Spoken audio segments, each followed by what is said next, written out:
छोटे छोटे चरण उसके राजमहल में दौड़ेंगे, उसकी प्यारी किलकारी राजमहल में गूंजेगी।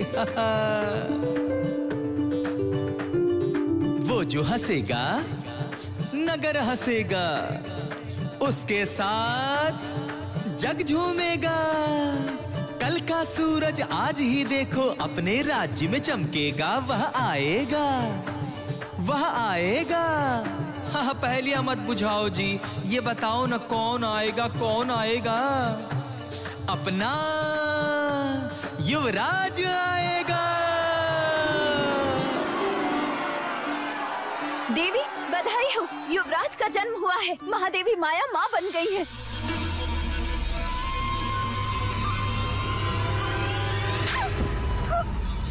ऐसा समाचार सुनाने से पहले मर क्यों नहीं गई? जाओ यहाँ से, मुंह काला कर अपना।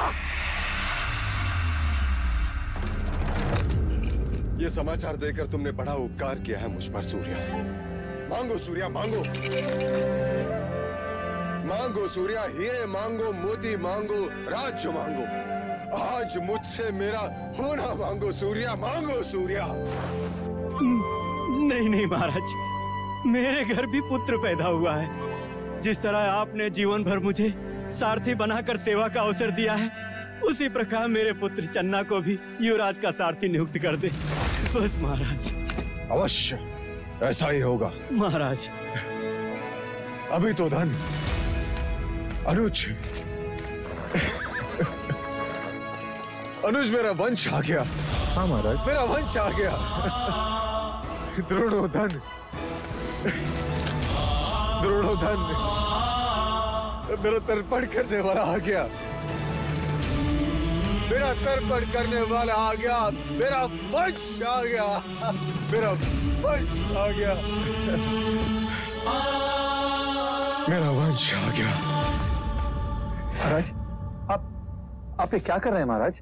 मनुष्य निराशा के समाचार सुनकर इस प्रकार बैठ जाता है, परंतु ये तो प्रसन्नता का समाचार है। हाँ अनुज, इतने प्रसन्नता का समाचार है कि हृदय इसका भार सहन नहीं कर पा रहा है। अनुज,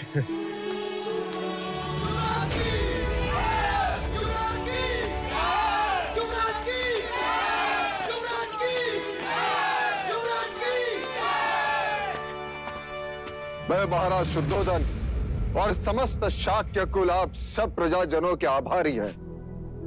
आप सबकी शुभेच्छा, आशीर्वाद और प्रार्थना के लिए जो आप सब ने हमारे लिए की, वो इसी का फल है जो आज हमें ये दिन देखने का अवसर मिला।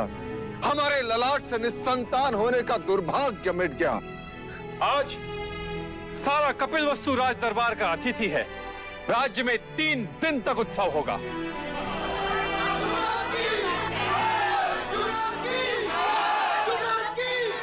हमारे लुम्बिनी वन जाने का प्रबंध कर। अब एक क्षण भी युग की तरह लगता है। कैसे होगा वो मेरे जैसा या माया जैसा? चलो अनुज।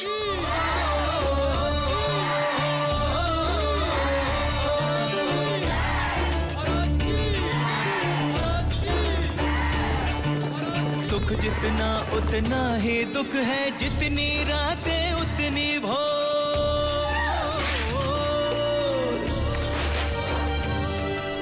कहीं खुशी आनंद उल्लास है, कहीं है दुख की घटा घन घोर, कहीं है दुख की घटा घन घोर।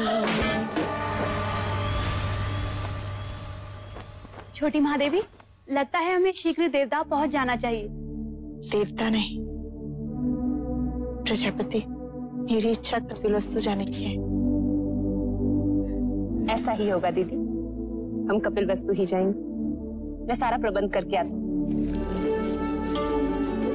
नहीं प्रजापति, मैं अकेले कपिलवस्तु नहीं जाऊंगी। मैं कुछ समझी नहीं।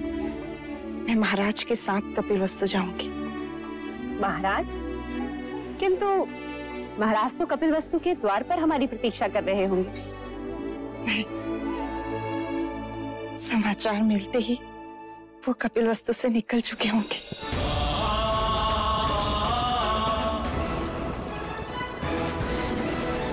बधाई हो महारानी, बधाई हो।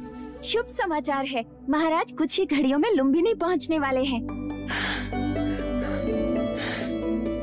दीदी, तुम केवल महाराज की अर्धांगिनी ही नहीं, उनके हृदय की गति और उनके मस्तिष्क की सोच भी हो। अब मेरा बखान करना छोड़ और महाराज के स्वागत की तैयारी कर। ठीक है, और कुछ? हाँ, इस बार तू 16 श्रृंगार करके महाराज के पास जाएगी, जिससे कि उनकी खुशी दुगनी हो जाए। ठीक है।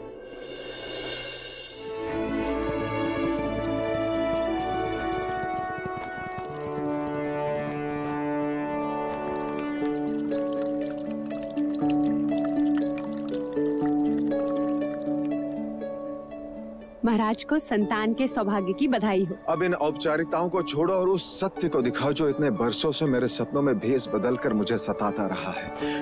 युवराज कहाँ है? महादेवी कहाँ है? रुकिए, कहते हैं घर पे संतान आने से पूरे घर की आयु छोटी हो जाती। आज हमें भी आपसे हट करने का मन हो रहा है। पहले उपहार दीजिए, फिर भीतर जाने देंगे। अभी मेरे पास तुम्हें देने के लिए कुछ नहीं है, केवल वचन के। मैं तुम्हें वचन देता हूँ, जब चाहो जो चाहो मांग लेना, मैं मना नहीं करूंगा।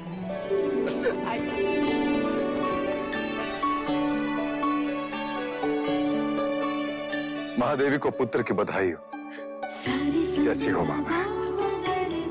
अधूरी थी देव, पूरी हो गई, जन्म सफल हो गया। ये क्या प्रजापति, चंद्रमा आने की सूचना दी और बादल भी घेर दिए। ये चंद्रमा तो अब 30 दिन बाद ही दिखेगा देव, ऐसा शास्त्रों का निर्देश है। शास्त्रों का निर्देश में कभी समझ नहीं पाया देवी, कभी समझ नहीं पाया। तो मैं समझा देती हूँ देव।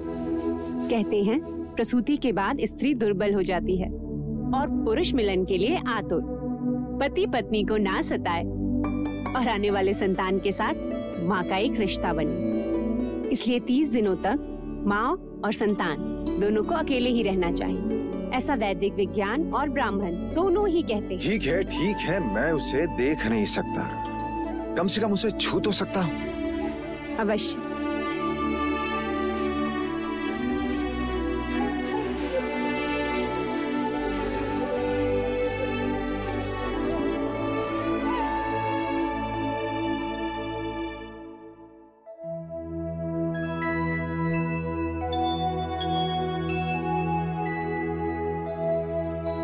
क्या देख रहे हैं देव? ब्राह्मण हथेली देखकर रेखाएं पढ़ता है, वैश्य